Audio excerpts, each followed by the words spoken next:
സലാം. ഒരുപാട് സന്തോഷത്തോടെയാണ് ഞാൻ ഈ വീഡിയോ ചെയ്യുന്നത്. എൻ്റെ സർജറി കഴിഞ്ഞു. ഒരുപാട് സന്തോഷമുണ്ട്.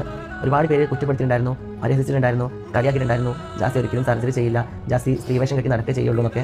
ഇതിനും വലിയൊരു തെളിവ് എനിക്കിനി പറയാനില്ല. ഞാൻ ഒരു സ്ത്രീയായി മാറിയതിൽ ഒരുപാട് സന്തോഷമുണ്ട്, ഒരുപാട് സന്തോഷമുണ്ട്.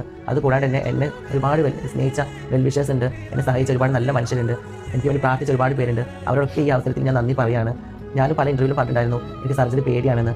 പക്ഷേ ഈ കളിയാക്കുന്നവരെയും കുറ്റപ്പെടുത്തുന്നവരെയും എല്ലാവരും നാക്കിൻ്റെ വാളിനേക്കാൾ മൂർച്ച ഒരിക്കലും ഡോക്ടർ എൻ്റെ മേത്ത് വെച്ച് കത്തിക്കില്ല എന്ന് എനിക്ക് മനസ്സിലായി. ഒരുപാട് സന്തോഷമുണ്ട്. എനിക്ക് എന്താ പറയേണ്ടതെന്ന് അറിയില്ല. ഇതിന് വലിയൊരു തെളിവ് എനിക്ക് നിങ്ങളോട് ഇനി പറയാനില്ല. ഞാനൊരു സ്ത്രീയാണ് എന്ന് ഇനി പോവാൻ ഞാൻ എൻ്റെ കൈ. ജാസി ചേട്ടനെ എല്ലാവർക്കും അറിയാമായിരിക്കുമല്ലോ. കുറച്ച് ദിവസങ്ങൾക്ക് മുന്നേ വന്നിട്ട് വയറൊക്കെ കാണിച്ച കുട്ടി ഉണ്ടാവാൻ പോകുമെന്ന് പറഞ്ഞ നാട്ടുകാരെ പറ്റിച്ചു.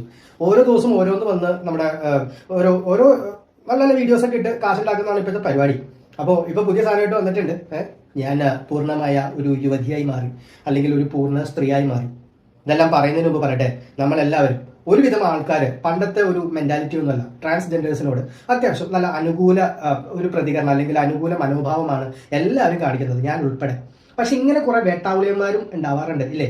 അതായത് നാട്ടുകാരെ കൊണ്ട് പറയിപ്പിക്കാനായിട്ട്, ട്രാൻസ്ജെൻഡേഴ്സിനെ പറയിപ്പിക്കാനായിട്ട്, അല്ലെങ്കിൽ ട്രാൻസ് വുമൺ ആയാലും ട്രാൻസ് മെൻ ആയാലും ഇവരെയൊക്കെ പറയിപ്പിക്കാനായിട്ട് ഇതുപോലെ കുറെ ഐറ്റംസ് ഉണ്ട്. അതിൽ ഒരു ഐറ്റമാണ് ഈ ഐറ്റം. അപ്പോൾ ചെത്തി കളഞ്ഞു എന്നാണ് പറയുന്നത്, അറിയില്ല. കാരണം കയ്യിലൊരു ക്യാനുല പോലും ഇല്ല, മൂത്രം പോകാനായിട്ട് ഒരു ട്യൂബ് പോലും ഇട്ടിട്ടില്ല. പക്ഷെ ചെയ്തു എന്നാണ് പറയണത്. അറിയില്ല എന്തായെന്ന്. ഇനിയിപ്പോൾ അവിടെ ഉണ്ടോ അവിടെ ഇല്ലേ എടുത്ത് കളഞ്ഞോ ഒന്നും അറിയില്ല. എല്ലാ ബഹുമാനത്തോടു കൂടിയാണ് പറയുന്നത്. ഈ മാതിരി സാധനങ്ങൾ ഈ അന്നിട്ടിട്ട് മ്യൂസിക് ഒക്കെ കേട്ടില്ലേ, കേൾക്കുമ്പോൾ തന്നെ നമുക്ക് കരച്ചിൽ വരും. എന്തായാലും സ്ത്രീ ആയല്ലോ, സന്തോഷം. ഇനിയെങ്കിലും അല്ലേ വേണ്ട, ഞാനൊന്നും പറയുന്നില്ല. എന്തായാലും കഴിഞ്ഞ ആഴ്ച പ്രസവിക്കാനായിട്ട് വയറ് ഉറപ്പിച്ച ആൾ ഈ ആഴ്ച എന്തായാലും കട്ട് ചെയ്ത് കളഞ്ഞിട്ടുണ്ട്. അപ്പോൾ ഇനി പ്രസവിക്കുമായിരിക്കും. ഇനി എന്തായാലും ഒരു പ്രസവത്തിനുള്ള സാധ്യത ഞാൻ കാണുന്നുണ്ട്.